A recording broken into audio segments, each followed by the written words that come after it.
अब देखिए ये है equity share. Equity shares are shares which do not enjoy any preferential right in the matter of claim of dividend और repayment of capital. अब equity shares वो shares होते हैं जो कि जिनका कोई प्रेफरेंशियल राइट नहीं होता है in the matter of claim of dividend repayment of capital. The equity share holder gets dividend only after making the payment of dividends of preference share.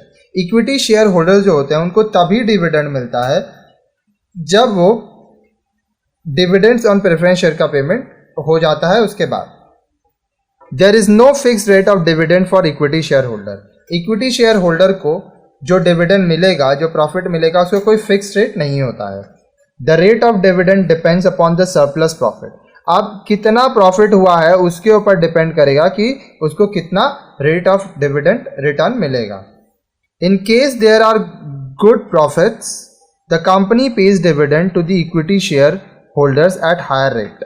ठीक है, अगर अच्छा प्रॉफिट हो रहा है तो जो कंपनी है वो हायर रेट पे डिविडेंड देता है इक्विटी शेयर होल्डर को. Again in case of winding up of company the equity share capital is refunded only after refunding the claim of others.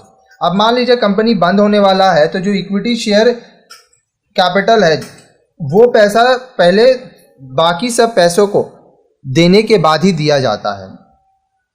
In fact, there are regarded as the owners of the company who exercise their authority through the voting right they enjoy.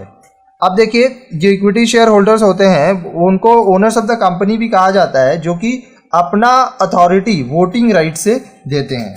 The money raised by issuing such share is known as equity share capital. It is also called as ownership capital और owners fund. अब जो पैसा equity share से आता है, ठीक है, उसको हम लोग इक्विटी शेयर कैपिटल कहते हैं और इसको हम लोग ओनर्स कैपिटल और ओनर्स फंड भी कहते हैं.